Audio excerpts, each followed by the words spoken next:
Michel Sidibé est notre invité. Merci d'être avec nous. Vous êtes le directeur exécutif d'ONU-SIDA. Alors ONU-SIDA, c'est un programme de l'ONU destiné à coordonner en fait l'action des différentes agences spécialisées de l'ONU pour lutter contre la pandémie de VIH-SIDA. Vous publiez un nouveau rapport très étayé sur la pandémie. On va en parler peut-être d'abord. Quelques mots généraux sur cette pandémie. 37 millions de personnes vivent aujourd'hui avec le VIH ou le sida dans le monde. Quelles sont les régions les plus touchées, Michel Sidibé? Vous savez, il faut continuer à se dire que cette épidémie, elle reste une épidémie africaine.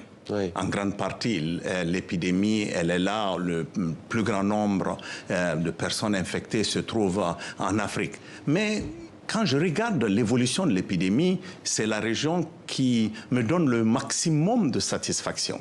Parce que les régions comme l'Europe de l'Est et l'Asie centrale sont les régions où nous avons l'épidémie la plus rapide au monde aujourd'hui.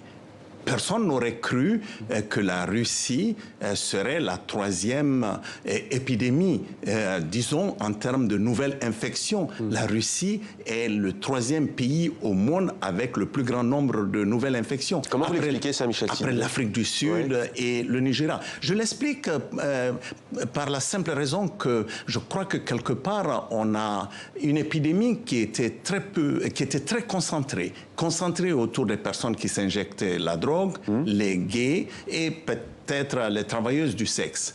Et ces personnes, malheureusement, n'ont pas eu accès aux services de santé. Ces personnes ont été souvent à la marge, exclues. Les politiques et essentiellement les lois étaient beaucoup plus des lois punitives, ne leur permettant pas d'avoir accès aux services. Et quand les personnes n'ont pas accès aux services, les personnes se cachent, les personnes continuent à infecter leurs partenaires, et en infectant leurs partenaires, eh bien, l'épidémie évolue des personnes, des groupes concentrés vers des populations plus générales. Donc, il y a une possibilité, bien sûr, pour la Russie, pour les pays de l'Europe de l'Est, de contrôler cette épidémie. Les moyens sont là, les ressources sont là, et les capacités sont là, mais il faut repenser cette épidémie de façon large. C'est un problème humain, ce n'est pas seulement une maladie. Un problème humain et global, donc mondial, Michel Sidibé. Alors, ce que vous nous dites là, bien entendu, c'est inscrit dans ce rapport. Quelles sont les grandes lignes de cette nouvelle étude? Ce rapport montre encore de façon très claire que la solidarité globale a marché dans le cas de la lutte contre le sida. Oui. Les leaders sont venus ensemble. Et la société civile s'est mobilisée. Le secteur privé a joué son rôle. Aujourd'hui, on ne donne plus 18 comprimés aux malades. On donne par jour, on donne un comprimé. Et bientôt, on aura une injection tous les 4 mois. Il y a quelques années de cela, et le rapport le montre très clairement, en Afrique du Sud, on avait moins de 90 personnes, je dis en 2001 pour être plus précis, moins de 90 personnes sous traitement. Aujourd'hui, on a 4,3 millions de personnes sous traitement. Ce pays était connu pour un refus complet, disons, il y avait une conspiration du silence, on ne voulait pas du tout parler de cette épidémie. Aujourd'hui, on a plus de 21 millions de personnes, on a plus de personnes sous traitement que de personnes qui l'attendent.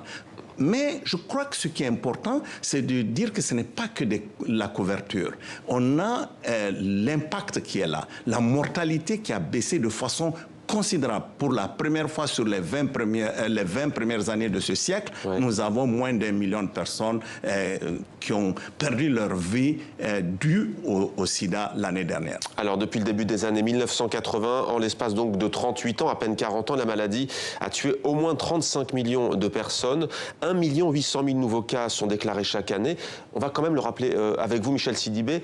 Il n'y a pas encore de vaccin, on va l'évoquer. Comment faire aujourd'hui pour se protéger, pour ne pas être contaminé? Moi, je crois que c'est vraiment important parce qu'on a des succès, on a les résultats et ces résultats, malheureusement, jouent contre nous quelque part. Parce qu'on voit naître une nouvelle forme de conspiration et je l'appelle plutôt la complaisance. Les gens ont l'impression qu'on a gagné. On n'a pas gagné contre l'épidémie. On n'a pas de vaccin, on en parlera, on n'a pas de cure. Et donc, il faut aller vers une politique de prévention agressive. Il faut faire en sorte que l'éducation globale à la sexualité devienne une réalité un peu partout. Il faut que les jeunes soient compétents, qu'ils soient capables de se protéger. Donc, on constate malheureusement que lorsqu'on augmente le nombre de personnes sous traitement, qu'on réduit la mortalité, on n'arrive pas à avoir la même baisse en termes de nouvelles infections. Parce que certains et certaines abandonnent les moyens de protection. Les moyens de protection. Et on a aussi 40% malheureusement de ces nouvelles infections, elles se produisent aujourd'hui parmi ces populations qui sont exclues, qui sont à la marge de la société. Quelles sont-elles, ces populations? Les gays, les personnes qui s'injectent la drogue, les migrants, les travailleuses du sexe, tous ces groupes, les prisonniers, tous ces groupes qui malheureusement se trouvent être à la marge de la société et n'ont pas nécessairement accès aux services. Et il faut qu'on transforme ça. Et la discrimination continue, et malheureusement cette discrimination, elle est portée par chacun d'entre nous. C'est les policiers, c'est les enseignants, c'est les docteurs. Nous avons, ce rapport le montre, 1 personne sur 5 vivant avec le VIH a peur d'aller vers les services de santé en 2021. Oui. Alors le vaccin, on en parle donc, le vaccin n'est pas encore prêt de voir le jour, mais tout de même il y a de l'espérance. L'université d'Harvard notamment a annoncé récemment avoir effectué des essais cliniques plutôt positifs. Le vaccin expérimental s'est montré capable de protéger par exemple des singes et il a suscité une réaction immunitaire chez l'homme, c'est plutôt novateur. Vous êtes optimiste, vous, à ONU-SIDA? Moi, je suis optimiste. Moi, je pense que toutes ces percées au niveau de la recherche, on doit les encourager. Oui. Et je ne pense pas qu'on aura le vaccin dans 6 mois, peut-être dans 1 an, mais on l'aura, ce vaccin. Ce vaccin, il sera certainement plus efficace que le vaccin que nous avons aujourd'hui, qui est efficace à 31%. Oui. Mais continuons à utiliser l'arsenal des outils de prévention que nous avons pour faire en sorte que les personnes soient dépistées rapidement, faire en sorte que ces personnes dépistées positives soient sous traitement et qu'on puisse avoir une suppression de l'activité du virus dans leur sang.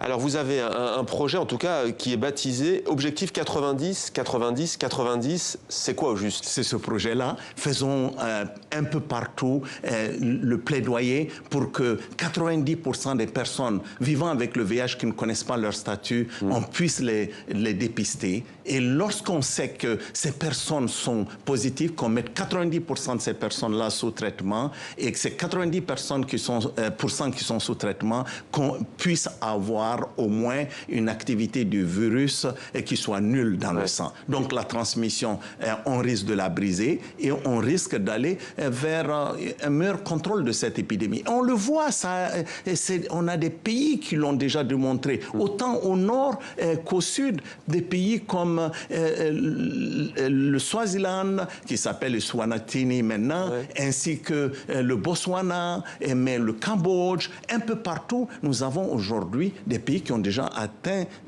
cet objectif.